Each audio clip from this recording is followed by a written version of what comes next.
here, and welcome back to my channel. For those of you who are new, welcome. Thank you so much for joining me today. Please make sure that you hit the subscribe button as well as that notification bell so that you can get updates on all of my upcoming videos that you don't want to miss.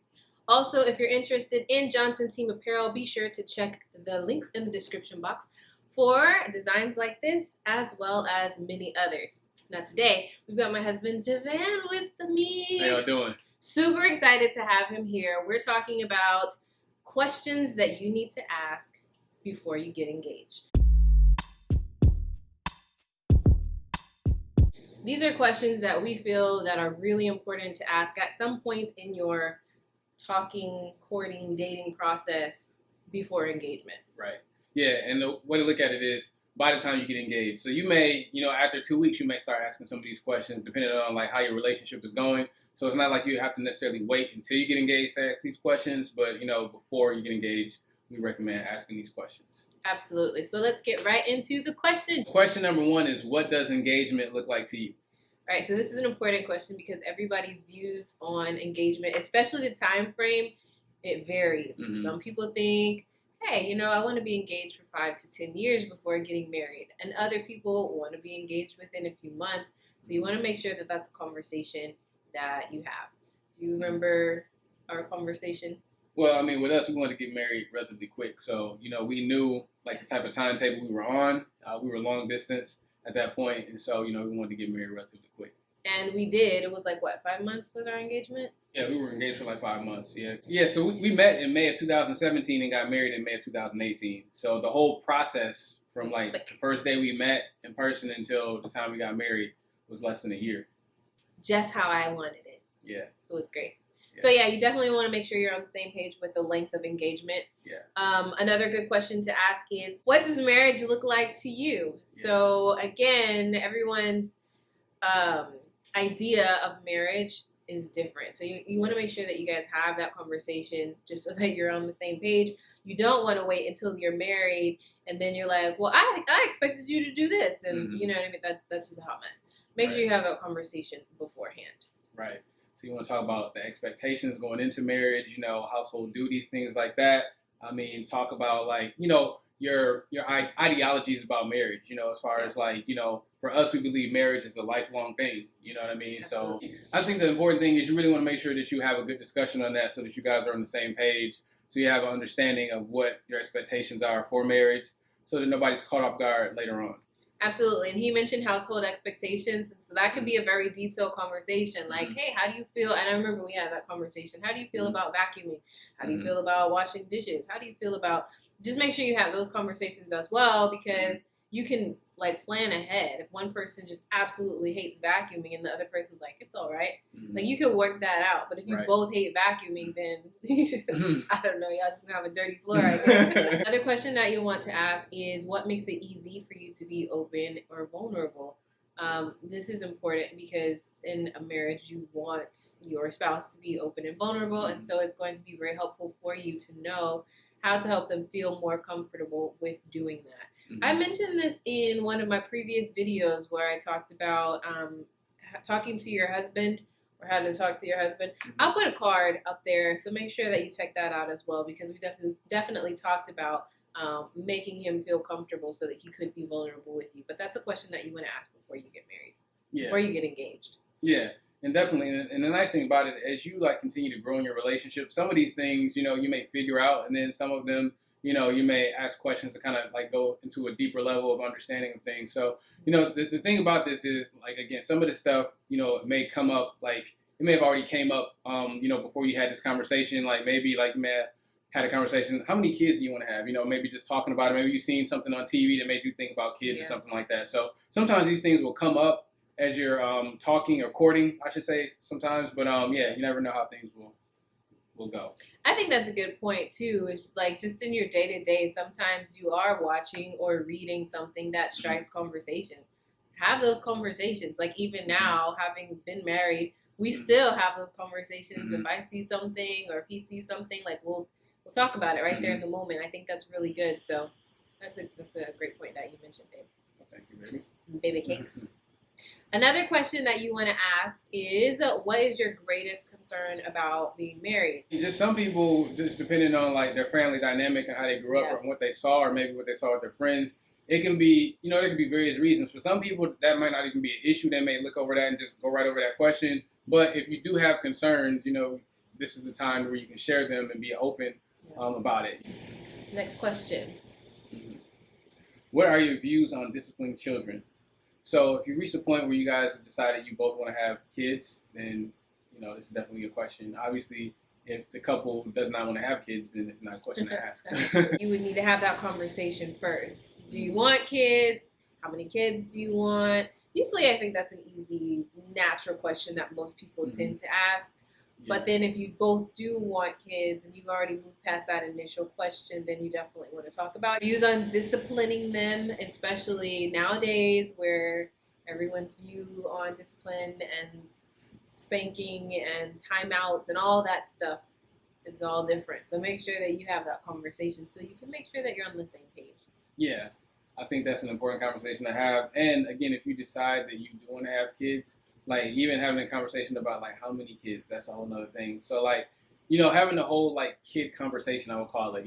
There's a number of things you can hit under that conversation, but definitely disciplining, because if one person does not believe in a certain method of discipline and the other person does, then that could be an issue down the road. So why not deal with that and have that conversation earlier before you get there? Absolutely. We want to talk about spiritual things. Absolutely. Like your testimony, your spiritual journey. Where are you at now? Where do you intend to be? All of those questions are definitely going to be something that you want to make sure that you discuss. And this is not something that we're not saying like, oh, have these conversations, like ask all of these questions at one time in one sitting in one day. These are questions and conversations that you would have over the course of time. For us, we started these early in the game. Right. I think we had some conversations before we started courting. We were just getting to know each other, and we just continued to have those conversations throughout the course of the relationship until we got engaged. And even now, we still ask questions. Not these types of questions, but we still ask each other questions. So I think that's one thing that just doesn't stop. Just get in the habit of asking questions. Yeah, and the spiritual side of things, that was like really early. Because like to me, if I'm not spiritually compatible with a person, like, as far as like, as a single man, when I was single, if I wasn't spiritually compatible, then that was a no-go. So, I mean, like for a lot of people, if you're a believer, like that's going to be something you're going to hit early in the game. But like, as you advance and progress in your relationship, as far as like seeing like, okay, like where do you see yourself going? What's your ideas about discipleship, these things, first and foremost, you want to be dealing with a person that's saved. And then as you like get to know them more, like kind of like just seeing where they want to go, getting a better understanding of if they're called to the ministry, like what ministry they're called to, I should say. If it's like children's ministry, if it's like, outreach ministry, things like that. So definitely kind of like looking more in those types of details so you can kind of see, where you guys would be going in that regard. And even like church, like what church do you go to? What church do you plan to go to? If we were to get married, what church? Because y'all most likely would want to go to the same church. What church would we go to? Denominations, like frequency. And I feel like we might have mentioned this in another video. If so, I'll be sure to put a card. I feel this feels familiar. Like talking about your spouse's love language to find out how they express love, how they like to have love expressed to them as well. These are important things so that you can express that to them, and they can understand your thoughts on things as well. Yeah, you want to speak their language. Yeah. That's definitely an asset. That's a benefit. There is a book. I have that book somewhere, but I didn't grab it. But there is a book by Gary Chapman, 5 Love Languages. Yeah. There's also resources online. I do remember we looked into that. There's even a quiz if you're into that. But you really to obviously know your own love language, but then also know their love language just so that you can demonstrate love for them in the way that they best receive it. Is super helpful. We can just deal with like your savings, spending habits, things like that. Like, and your ideas for that within a marriage. Your ideas about like bank accounts, things like that. Yeah. Different people have different views on that. That's good. Yeah, so I feel like having a whole financial conversation just about various things, financial goals, like where you want to be in 5 years, things like that. I think that's a very important thing. Tithing, like that's another conversation, because even within tithing, there's like, okay, some people may tithe off of their gross, some people may tithe off of their net. So these are all things to have discussions about as well. That's good stuff, baby. Thank you, baby. The next category then that we want to talk about as far as questions would be like marriage. And that's like all of that whole belief systems regarding the divorce. Now, of course, being believers, we know what the Bible says about divorce. But nowadays, everybody's people they do what they want to do. So you want to make sure that you have a conversation with your person specifically, just to kind of see where their head is about divorce. Like, you don't want to assume like, oh, we both go to church. No, just make sure that you have that conversation. It doesn't have to be a long, drawn-out conversation. You just want to check in and make sure that you're on the same page when it comes to divorce, when it comes to prenups and all of that. There's a lot of different views on things. And so, I mean, I would say like really what it boils down to is like looking at the person that you're interested in marrying, like do they have a biblical worldview? Because like if they have a biblical worldview, then there's going to be a lot of stuff that really goes without saying. You're going to know, but like as you're getting to know that person, like if you're unsure about some things, then you're saying, okay, like I'm not sure about your stance on this particular thing. Somebody talking about a prenup or something, you're like, no, wait a minute. So like those types of things. So I think that like anytime you have any type of question that you need like reassurance about, or just something to where like somebody may say something to where, it kind of raises like your eyebrows, like I didn't know about that.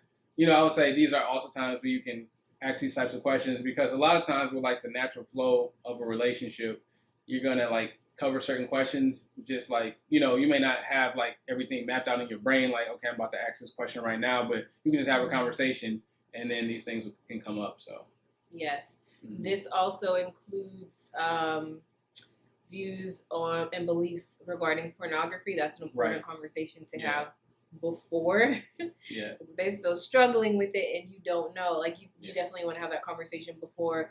Even things like friendships. Particularly, how do you feel about having friends of the opposite sex is always something that you want to make sure that you're on the same page with as well.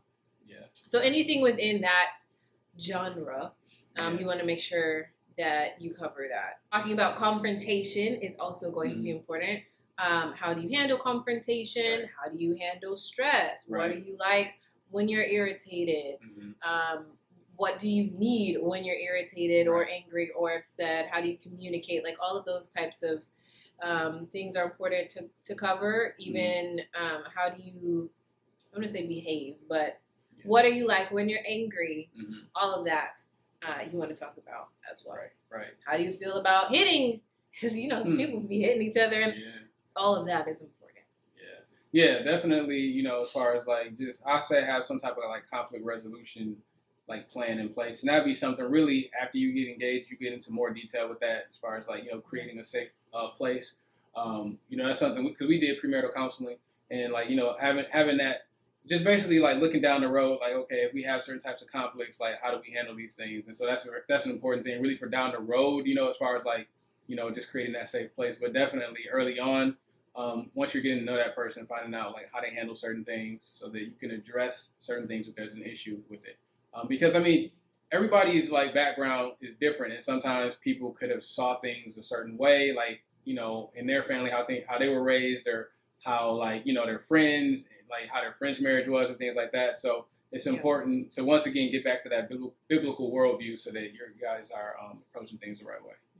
Then the remaining questions that we're going to go over, I'll just lump them in like a random questions that you definitely want to make sure that you ask. One of them being like, how much do you value personal time?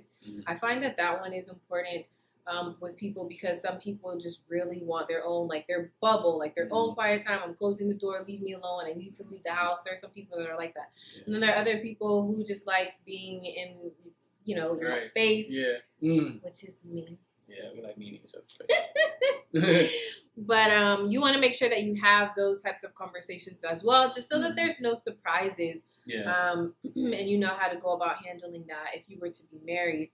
Other questions would be like previous jobs and work ethic, your relationship or lack thereof, hopefully, with drugs and alcohol. Right. That's definitely something that you want to make sure that you talk about Mm-hmm. in advance. That was definitely an important conversation that I always wanted to have, like right out the gate, because for me, I just didn't want to entertain somebody who didn't have the same views as I did regarding that.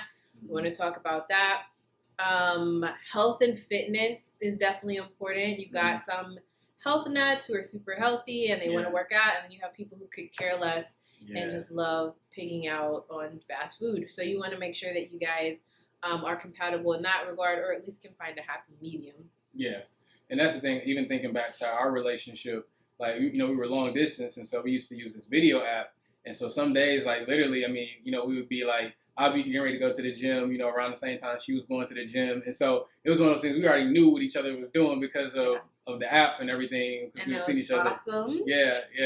So, you know, I mean, sometimes you may know these things, but then, you know, in a situation to where it's like maybe, for example, you go to the gym all the time and then the other person doesn't, but that's something you really want your spouse to do, per se, maybe. And if you never bring that up to them and then you just kind of like never deal with it, but then you still marry them and you just never address it, and then just one day you just get upset, like, you know, 2 years into the marriage and say, I wanted you to go to the gym, you know, you never went, and all that, you know, it can be an issue, you know. So I mean, obviously I'm being a little dramatic, but you know what I'm saying. I mean, if there's something that maybe, say the person really has it together in these other areas, and it may be one particular area, there's something minor. I'll say minor in the sense of like not something to where like they're doing something that's like destructive or hurting you, anything like that. But maybe it's something, maybe they never, they don't like to vacuum, you know, and you guys just never had that conversation. They never told you that. They just don't vacuum, you know. If you never tell them like, hey, like I would like you to vacuum sometimes, you know, that type of thing. So again, I mean, there's all different types of dynamics. Communication is key. Communication is key. Well said, baby. Last few questions. Where do you stand politically? That's important. Mm-hmm. You want to make sure you have those conversations. Yeah. Do you like animals or pets? That was important for us. Yeah. Honestly, guys, I'm just not a pet person. Yeah, we're not pet. And it worked out that he's not a pet person either. I know that's probably shocking to you, but it worked out for us. Yeah. So you do want to have that conversation, because there are people like us out there who don't really need a dog. Yeah. So just make sure that you have that conversation with them. Yeah. And then lastly, have you ever been engaged? Have you ever been married before? You want to make sure that you have that background knowledge, and even maybe discuss like the healing process. If they have been engaged or married, the healing process, have they gotten over it? Because that could be an issue as well if they've not even moved on and you guys are trying to forge a new relationship. Yeah.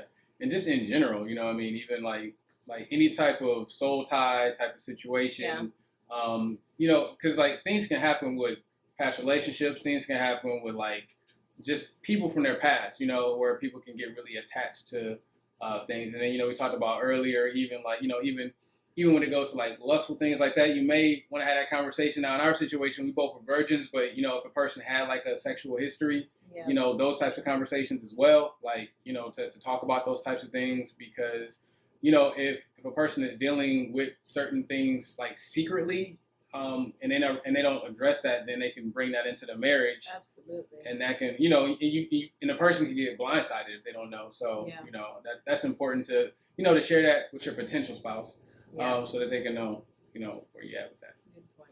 Very good point. So obviously there are tons more questions. One book that I would recommend is 101 Questions to Ask Before You Get Engaged. This is by H. Norman Wright. This was good. We didn't get through the whole book. I never read the entire book, to be honest, but we did find some pretty good questions in here. So if you're the type of person who you just like to read, or you like to have a list in front of you, might want to check this book out as well, or other resources like this to pull other questions, because sometimes you just draw a blank. You're like, I want to ask this person a question, but I can't even think of what to say right now. If you're that person, you might want something like this. Yeah, absolutely. Hopefully you found this video helpful. If you learned something, if there's a particular question that you didn't think of that you really liked, be sure to drop it in the comments below. And if you enjoyed the video and it was a blessing to you, give it a thumbs up. And I look forward to seeing you in the next video. Bye. See y'all later.